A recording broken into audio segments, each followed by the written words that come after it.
La caja de fuego de una locomotora de vapor en funcionamiento alcanzaba más de 800 grados Fahrenheit. El hombre encargado de manejarla se encontraba a unos 90 centímetros de distancia, al aire libre, a 60 millas por hora, sin nada entre su rostro y el mundo que se aproximaba, salvo un par de gafas y la tolerancia que había desarrollado tras años en la cabina. Sin techo, sin paredes, sin parabrisas, solo hierro, fuego y el clima. Esa imagen parece algo que toleramos hasta que pudimos hacerlo mejor. No lo fue. La cabina abierta era una solución. Entender por qué significa comprender lo que realmente requería una locomotora de vapor de la persona que la operaba, y resulta que eso era algo que ningún techo podía contener de manera segura. La cabina de la locomotora no es un asiento de conductor, es una estación de operación para una máquina que funciona a base de explosiones controladas a gran velocidad. El trabajo del maquinista no era dirigir. Las locomotoras tienen vías. Su trabajo era gestionar simultáneamente la tasa de combustión, la presión del vapor, el nivel de agua y la aplicación de los frenos en tiempo real, en una máquina que podía matar a la tripulación y a todos a bordo si cualquiera de esos sistemas fallaba. Eso es como pedirle a alguien que cocine una comida, supervise una caldera, escuche el motor en busca de fallas y calcule su propia velocidad en una curva, todo al mismo tiempo, todo el tiempo, al ritmo de un tren expreso. El maquinista no era un pasajero en la locomotora, él era su sistema nervioso. Entonces, ¿por qué diseñar ese sistema nervioso para operar al aire libre? Esta es la suposición que la mayoría de la gente tiene sobre esto, que los primeros maquinistas se sentaban en el frío y la lluvia porque la tecnología para encerrarlos simplemente no existía, o porque nadie se había ocupado de ello todavía. Esa suposición es incorrecta.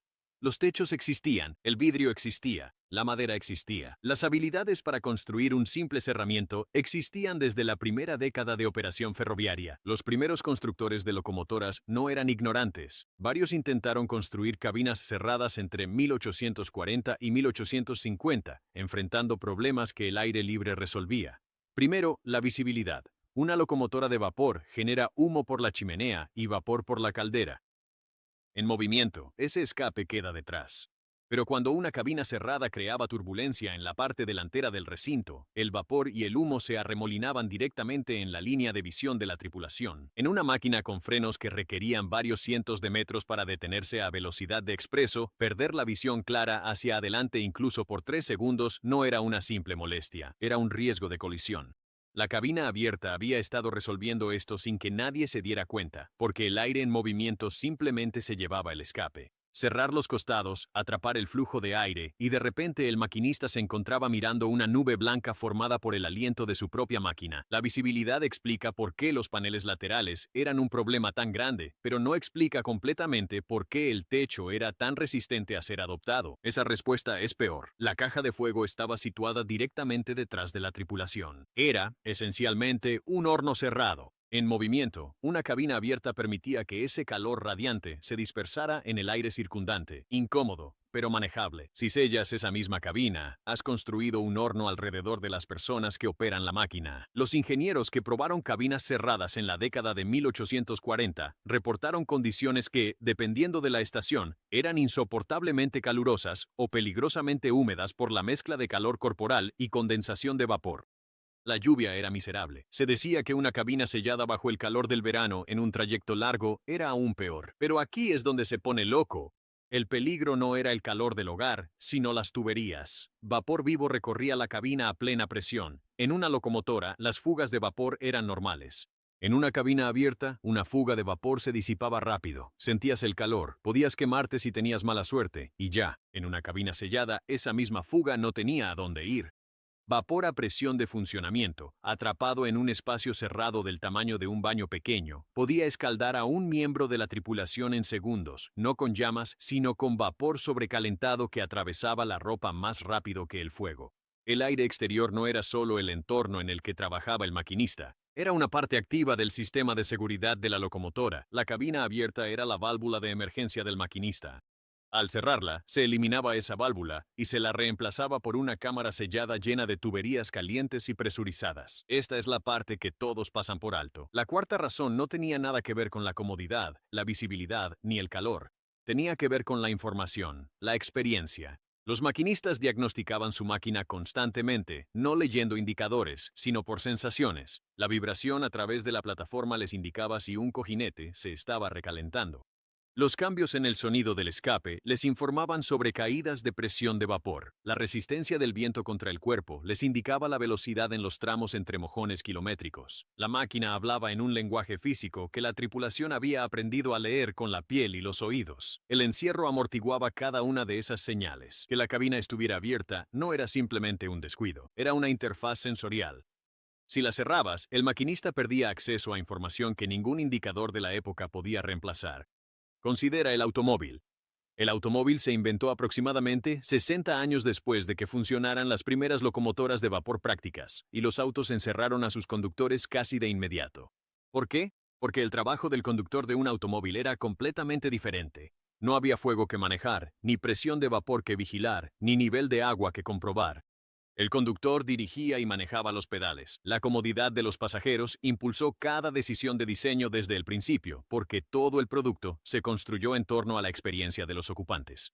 Un automóvil con cabina abierta en invierno era un producto fallido. Una locomotora con cabina abierta en invierno era, durante décadas, simplemente una locomotora. Los ferrocarriles estadounidenses muestran una versión especialmente marcada de este contraste. En Gran Bretaña, la plataforma abierta persistió con una terquedad notable bien entrado el siglo XX. En Estados Unidos, los ingenieros trabajaban cruzando las rocosas, las grandes llanuras, soportando inviernos en los que las temperaturas podían bajar a 30 grados bajo cero, y los trayectos no duraban horas, sino días. Los ferrocarriles estadounidenses avanzaron hacia cabinas cerradas antes, pero no porque resolvieran los problemas técnicos. Lo hicieron porque el costo humano era imposible de ignorar. A los ingenieros que llegaban al final de un trayecto montañoso con las manos congeladas y hielo en la barba, aún se les exigía que supervisaran la combustión y gestionaran el vapor durante todo el recorrido. El pragmatismo, no la comodidad, forzó la decisión.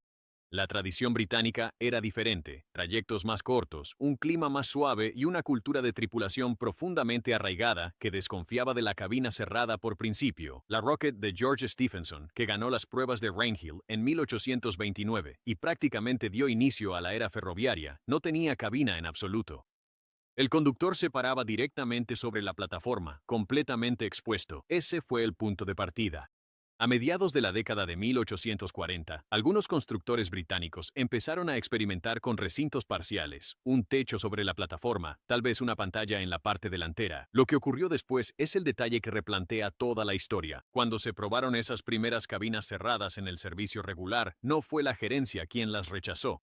Fueron las tripulaciones. Los conductores se quejaban de que las cabinas cerradas les hacían sentir, como dice un relato de la época, encerrados. Decían que les reducía la capacidad de escuchar el motor. Presentaron quejas oficiales sobre el empañamiento de los cristales y el calor atrapado. Un conductor del Great Western Railway, en 1870, informó que el vidrio de su cabina cerrada se empañaba tanto cuando llovía que tenía que asomarse fuera de la cabina para ver la vía por delante, lo que significaba que el encierro había empeorado su visibilidad en comparación con la plataforma abierta que reemplazaba. Algunos historiadores sostienen que también había una dimensión de estatus. El maquinista de locomotoras de la era victoriana era un obrero calificado en la cima de la jerarquía ferroviaria, mejor pagado que casi cualquier otro trabajador manual comparable, socialmente respetado y profundamente orgulloso de su relación con su máquina. Para algunos de ellos, una cabina cerrada sugería que la compañía ferroviaria no confiaba en que pudieran gestionar su propio entorno. Se sentía como una degradación. Una versión de este argumento sostiene que la plataforma abierta no era solo una disposición técnica, era una identidad profesional. El maquinista estaba expuesto pues era parte esencial de su labor. El Flying Scotsman, la famosa locomotora, operaba con cabina semiabierta en 1923 a 128 km por hora en la línea de la costa este, bajo el constante peligro de las cenizas. En 1850, los trenes de E.U. usaban cortinas de lona que el viento abría, pues cerrarlas por completo se consideraba excesivo. La placa de protección, un pequeño cristal colocado para proteger solo los ojos del maquinista, fue considerada una innovación significativa en materia de seguridad cuando apareció en la década de 1870, lo que da una idea de lo lentamente que cambiaban los estándares básicos. En Alemania, los ferrocarriles estatales prusianos estandarizaron los diseños de cabinas cerradas antes que la mayoría de los operadores europeos, impulsados por las brutales condiciones invernales de la llanura del norte de Alemania. Los ferrocarriles nacionales japoneses cerraron las cabinas mucho antes que sus homólogos británicos, partiendo de la suposición cultural de que el bienestar de la tripulación y la seguridad operativa eran lo mismo. Si el maquinista tenía frío, estaba incómodo y medio cegado por las cenizas, el tren era menos seguro. Punto final. Las mujeres que trabajaron en los ferrocarriles británicos durante la Primera Guerra Mundial, contratadas para cubrir los puestos que dejaron los hombres que se fueron a luchar, describieron la cabina abierta como una de las partes más físicamente exigentes del trabajo. No era el trabajo más pesado, pero sí el más implacablemente agotador.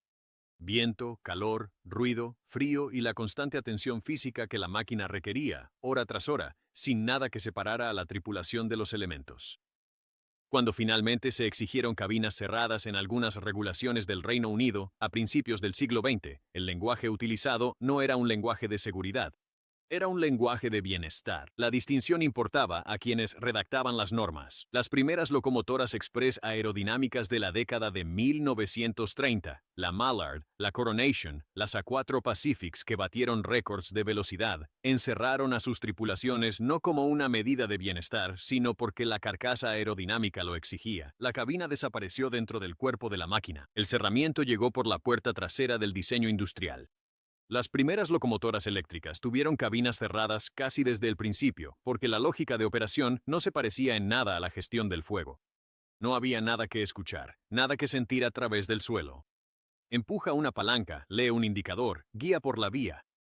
El argumento sensorial de la cabina abierta no servía. Cuando las tripulaciones pasaron del vapor al diésel en los años 50, muchos abrían las ventanas por hábito, no por aire, sino porque una cabina sellada se sentía como conducir con tapones. Esta es la compensación ignorada al mirar atrás y negar con la cabeza. El cerramiento resolvió el problema de la comodidad, pero creó otros nuevos.